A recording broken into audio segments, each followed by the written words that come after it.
Shalom and welcome once again to Redeeming the Time. I'm Pastor Matt McEwen, and today we have an amazing special guest, my rabbi and teacher, Rabbi Yitzchak Shapiro. Welcome, Rabbi. Thank you for being here. It's great being here. Yeah, this is exciting. What a joy to take so many wonderful questions and hear these journey. These questions are going to probably produce more questions for people. Absolutely. And we want your questions. So please, if you have questions, go to af.shuvu.tv and submit your questions. What's on your mind tonight? Well, we have a very special question that says, what is the relationship between Christians and Jews? And look at this. Here, you're a Jewish rabbi. Yeah. I'm a Christian pastor who studies Messianic Judaism.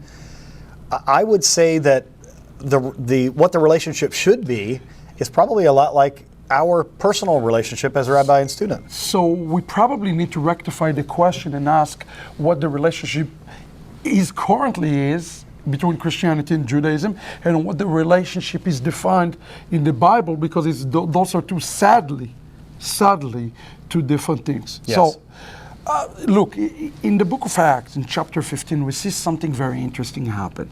The early believers, they're all Jewish. Right. They are all Jewish, and they're presented the difficult question: should a person who is non-Jewish, can he come into the covenant with Messiah? Not if a person Jewish can come into a covenant, and a non-Jew can come to a covenant. Right. Because everybody is Jewish. The New Testament, even most scholars believe today that the book of Luke is Jewish, was written by a Jews. Right. And the answer they give in Acts 15 is yes. Now, yes, with a stipulation to this. In the end of Acts 15, the council is meeting, said yes, but the Torah of Moses is being preached every Shabbat on Saturday in the synagogue. So the idea is that the believers, let's call them the Christians for a second, they were supposed to be integrated into it was almost assumed that they were going to be in the synagogue with the Jews. And by the way, this is not a unique concept, because think about it, Paul, Apostle Paul, what is he doing when he's going up to Damascus and he's going all over? He was an apostle. Before he was an apostle of Yeshua, he was the apostle of the Sanhedrin. Right. Have you ever stopped thinking about it? He's an apostle in both. I don't think I ever thought about it that way. He always was an apostle. He just was working for different people. We say apostle. No, he was always apostle. But let me ask you a question. What was he apostle for in his, let's call it in first life? Have you ever stopped and think about it? What he was doing, running around going to Damascus? Well, I think he was trying to... Why did the Sanhedrin even send him? Did you ever stop to think about that?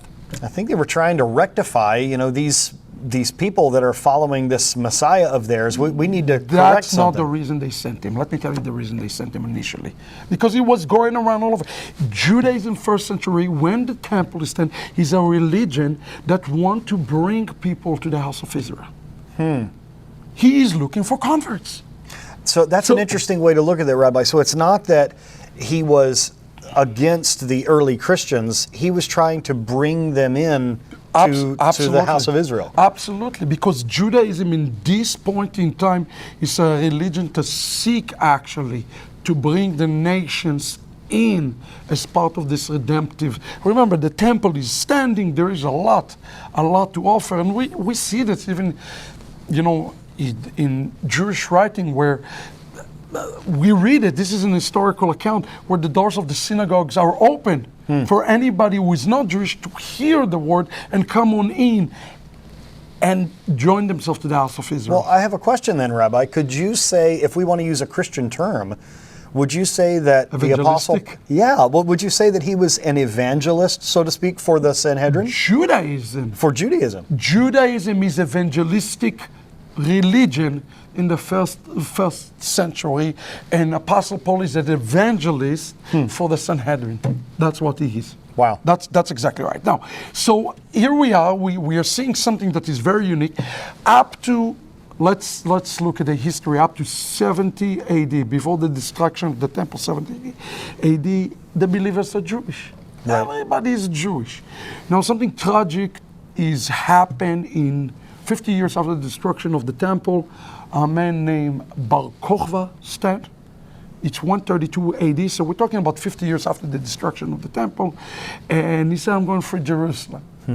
So there's a very famous rabbi, his name is Rabbi Akiva, and he announced him to be the Messiah. Now, of course, the Messianic Jews, the Jewish followers of Yeshua, said, no, he cannot be the Messiah. Our Messiah already arrived. We're not joining the revolt. By the way, they were right, because the revolt ended up being a tragic thing, absolutely a tragic thing. Now, look at that, Pastor Matt. This is important. When this happened, there was a cut, a beginning of the end of the cut that obviously led to, much later, Constantine, the father of the church, to a real separation. But this separation did not come until much later, late 2nd, 3rd century. Now, when we see this separation, that's when the separation between the Jews and the Christians took place. But this was not the intention. This was not designed to where we end up today, that Christianity, in its classical term, and Judaism are like water and oil. They are not connected. I have a good friend, Rabbi, that is an observant Jew. He's not a believer in Yeshua, in Jesus. But what he says is, I have no problem with this Messiah of yours. He followed the scripture. He called people back to the Torah, back to the first 5 books of the Bible. Paul started a new religion. Right. Now, that's not accurate, but I think the further we go in history, Judaism is almost beginning to make peace with Yeshua as a good rabbi, but they look at Paul as kind of a traitor. So I'm glad you brought Paul. Because if we want to define, going back to the original question, what is this relationship between Christian and Jew should look like, the best place to look at is to the apostle, to the Gentile, Paul. So listen to what he says. This found in Ephesians chapter 2, start in verse 11. Again, when you read the epistles, it's important to always see the audience. Who is he talking to? And here in the text of Ephesians, he's talking to Gentiles. Listen what he said. He said, therefore remember you were that formerly, and this is important, the word formerly is talking to new believers who are not Jewish. Formerly you were Gentiles in the flesh, who called uncircumcision by the so-called circumcision, which is performed in the flesh of human hand. And then he says, remember that you were at the time separate from the Messiah, okay? Excluded, and here's the key in definition of this relationship, excluded from the commonwealth of Israel and stranger to the covenant of promise, having no hope without God in the world. Wow. He says not only that you were hopeless, you were godless. Yeah. Without the Messiah.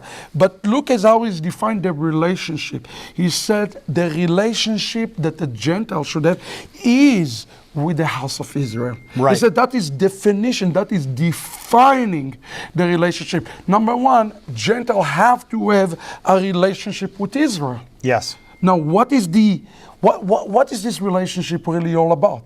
This relationship all about is in definition, is with the covenants of Israel.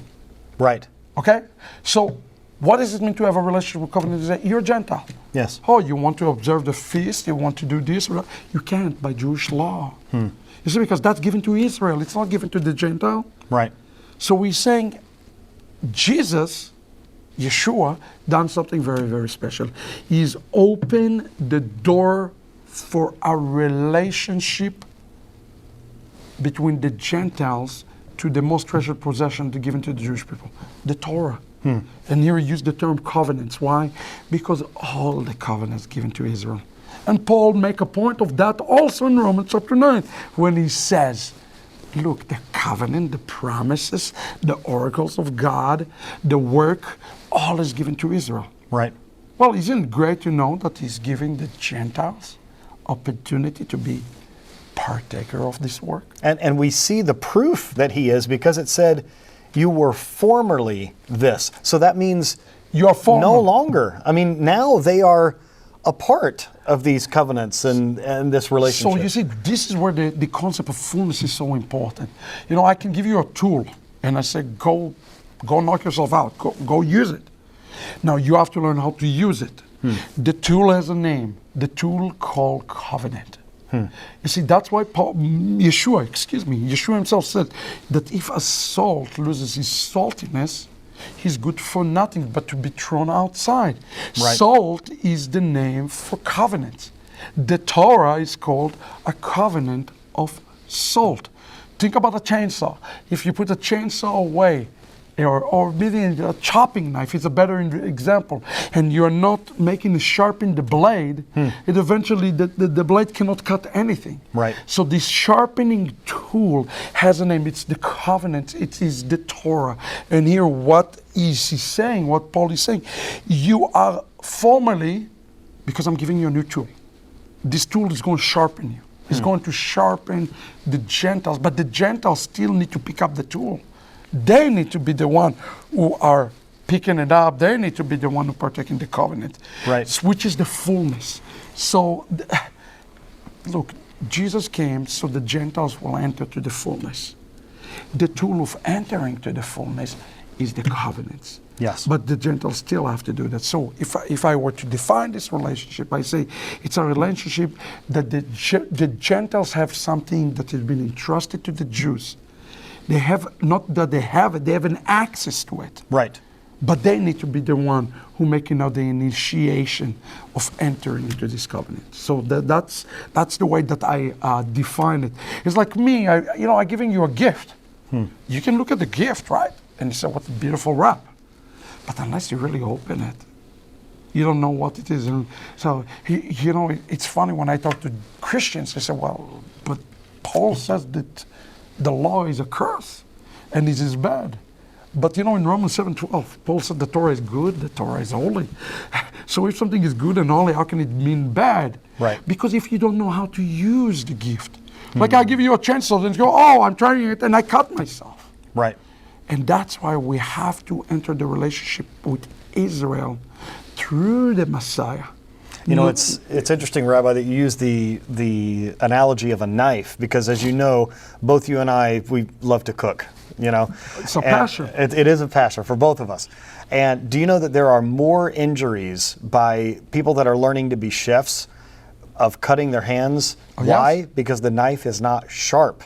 Wow. Because if the knife is not sharp, they're using more force and they slip and they cut themselves. So if the Torah is the tool that helps us sharpen to be ready for these covenants, like you said, if you're not careful, you'll cut yourself. But the biggest way that you can cut yourself in cooking is if your tool is not sharp. You see, and you need to know how to hold it. That's the other thing. It's not just the fact it's giving you how to hold it. That's why, in one case, Paul speak harshly in Galatians against circumcision.